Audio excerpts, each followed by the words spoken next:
Good evening and welcome to Tetrakey TV. My name is Mark Hopkins and this is number 192 of the Performance Acceleration Conversations that Rob and I will be doing in 2017. But probably in more reality, it's going to be more me than Rob, because as this title of the conversation tonight, I'm actually posing quite an important question. And that question is, and I'm sure for some of you who have the joys or the pains of having a business partner, every now and again, you wonder if they are real or an enigma, because you end up carrying the can, you know, you're doing all the work, and they only rock up when they want the glory. And talking of which, that's a very disturbing sight over my shoulder. It's like a sort of horizontal swim that's just gone horrible. He's back. He is back finally. Hello. He's going to do some work again, having gallivanted round the States. I've wasted 2 months doing nothing. Basically. Yep. Exactly. Holiday, nothing more. Nothing more. So, Rob is half enigma, half real. I've actually just been watching a TED Talk on consciousness and hallucinations. Really? Yes, I actually don't know if you're real or not. It's such a good TED Talk, actually. If you ever get a chance, it's by a guy called Annette Seth. And it's talked about hallucination and consciousness, about perceptions and stuff. But anyway, we digress. But yeah, I thought it would be very good to reintroduce Rob to the Tetrakey world. And I thought it would be good to ensure that he hasn't come back, even though we love people in America, he hasn't come back with an American accent. That's very important.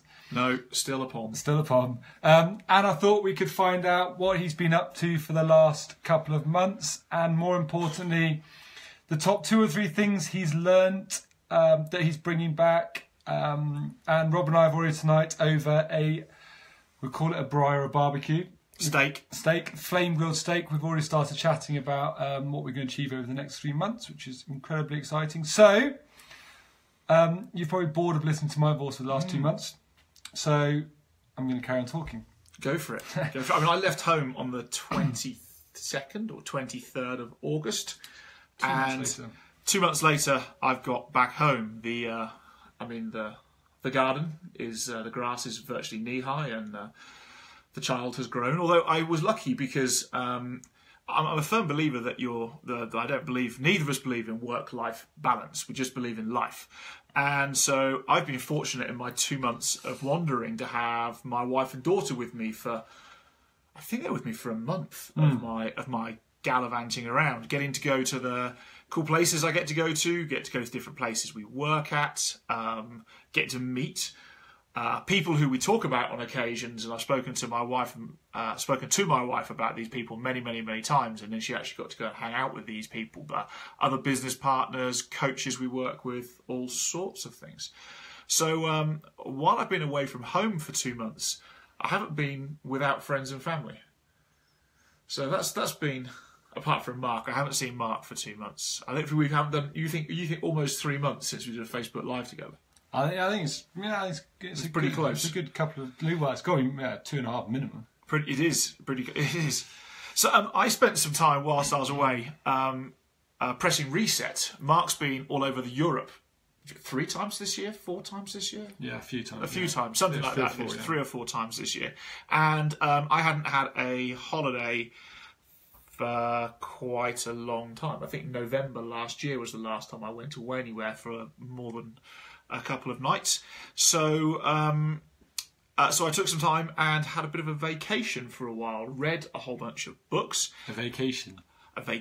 That's almost American. Had a holiday, a vacation. I did lots of cool things. Went canoeing, swam in lakes, hiked around mountains with snow on the top of them. Put on 5 kilos. Lost 3 kilos. Lost some weight. Lost some hair.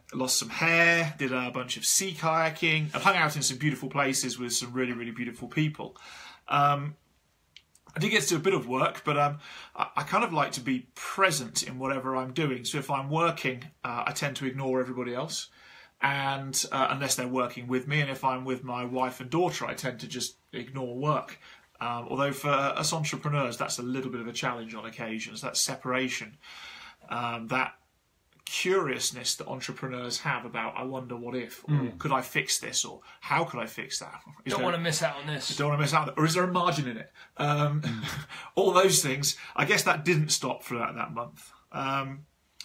So yeah. top 2 lessons or things that you've taken out of your last 6 weeks. Let's ignore your gallivanting and those annoying photos you sent of kayaking through the most beautiful places. Can I go back to the actual vacation? What I've learned from the vacation. As long as you call it a holiday. From the holiday time, because I had holiday and then I worked my rear end off for a month after that. One thing I've learnt is that I need to take more regular mini holidays. Just long weekend, 4-day weekends, where I truly can go and disengage, hit recharge, and then go back to it, as opposed to going quite so long and then just disappearing for a month, because I was pretty shattered by the time middle of August came and it was time to go away. So that was one. We've got one in 3.5 weeks. We have. Mark and I are going hiking in 3.5 weeks, and I'm going camping the weekend before. So the next part of my month involved running a performance accelerator, or our performance accelerator program in Portland, Oregon, with a great bunch of people. It was fantastic to see how much they learnt, and it's fantastic to be going back to do another one before Christmas, based on the success of that one. So that was amazing. I did a whole bunch of kayaking and canoe coaching, and then spent the last 2-ish weeks working full-time for a business we own shares in. In fact, we own 50% of the shares in a business called Seattle Adventure Sports. And I've pretty much pulled 14 or 15-hour days for the past 2 weeks in that business. Mostly looking about how we're continuing to grow onwards and upwards for the next 18 months, and bringing that back into the next 3 months. What are the steps, 1, 2, 3, 4, we're going to follow, that are all sequential, obvious and achievable? And that's exciting. Through the work we've put into that business, we've grown by 463% in this year. That was the math. It's good numbers. We all like that sort of growth. And with the patterns, and we've got a waiting list of clients at this point in time, people who've said, can you? And we're like, no, sorry, we're too busy. So just in converting that waiting list into clients, we're going to double that 463. And I would guess by the end of next year, as long as we keep working as we are working and keep growing things as we are, and a lot of that's about being patient and not taking the cash now. We're just reinvesting all of the profit back into the business the entire time. I think the 2 years, 2016 to the end of 2017, will see a growth in excess of 3,000%. That would be what my gut would be. Maybe even higher than that, but I'll be conservative. Cool. Well, one thing that was interesting for me when we caught up this afternoon, when you talked about your plane journey home. And you talked about the planning and the processes you put in place with Don for the last 2 or 3 days, and how easy it was to get stuff done on the plane. Yeah. So we chunked everything down into its smallest possible steps, as opposed to having some massive to do, like write a book, for instance, would be a massive to do. Not only did we go through the logical thing of the chapters, but then we're not writing a book, but in terms of how we designed the execution, it's like what are the chunks within that big chunk, and then what's the themes that run within those chunks, and how can we make it even smaller? And so it felt effortless on the plane. I just sat there and worked. I've travelled for about 34 hours in the past couple of days on planes and in airports, and it was effortless and easy to get that stuff done. I think what's really interesting is I like ambiguity in a way, because ambiguity gets you to think of alternatives. But there's a time and a place for an ambiguity, and there's a time and a place for focus and structure and clarity. And I think it's really important in your business that if you start with too much narrow-minded thought process, you might miss the opportunities. But once you get the clarity to then go into complete focus and unpack it, allowed you to achieve so much in those 30 odd hours that you wouldn't have had if you were thinking about doing in an ambiguous state? Well, I think for Don and I, certainly, we locked ourselves away for 3 days. And when I say locked away, I mean Uber Eats delivered the food. There was no booze. It was literally locked in a room for 3 days. We did 2 15-hour planning days and probably an 8 or 9 hour planning day. We started really ambiguous. Like, what do we think we can achieve? What do we think that the world will give us in terms of opportunities? What do we think is too much? What do we think is too little? What would be crazy? What would we love to achieve? And we started chucking all that stuff around on Friday. And we came to some understandings and realizations from all that stuff. Some of the stuff we would love to achieve is really easily achievable in the next 12 to 18 months. And some of the big grand targets that we may have had maybe aren't as easily achievable. But for us, it was about bringing it back to, you've got to take the first step. And what's those first steps? And those first steps aren't ambiguous. Like, you have to put one foot in front of the other. And so we agreed the first steps for between now and Christmas. That was it. And of course, we meet 2 or 3 times a week online. So if another opportunity presents itself, we meet and converse frequently enough to change the step to embrace the new opportunity, as long as it adds and complements that longer term vision and series of goals. So I think for me, there's 2 big things that, firstly, Rob's talked about tonight, but also that experience over the last couple of months, I think it's really important for you guys to think about. The first one is allowing yourself sometimes that space to press pause, to reset, to recharge, to take you out of the day-to-day environment that you normally operate in and put yourself in a different environment where you can just let thoughts flow. Sometimes we are always in a rush and we never actually let our brains go through that journey that we want them to go. So I think that's the first thing that has been phenomenal. And again, that's how I'm looking forward to, because I'm looking forward to do that in 3-4 weeks' time. And the second thing is the funnel approach of getting stuff done. Starting off with a level of ambiguity and fuzziness and broad thinking. What does your heart say? Yeah, and then going on a journey. And it's always, you can do this on your own, but it's, in my experience I think doing it in dialogue is always a much healthier and better way. Even if it's a person just probing the questions rather than a business partner. But having someone who can just help you on the steps and make sure you don't skip it or miss stuff, I think is a very beneficial journey to any business owner. And the learning for me, take this learning back into Tetrakey. Tetrakey is a growing, evolving, performing business. And all performance should be an evolution. We should be continually changing and adapting to what it is we learnt. Is making things simpler. Coming back to smaller chunks and making things simpler. It's very easy to get lost in this 5 or 10 year thing that you're striving towards. Yeah. But that'll happen as a matter of course if you just do the right stuff now. I suppose the trick and what we do well is working out what that right stuff is now. That's how Seattle Adventure Sports, with hard work, and you can't escape the hard graft, that's how it has done 463% this year in growth.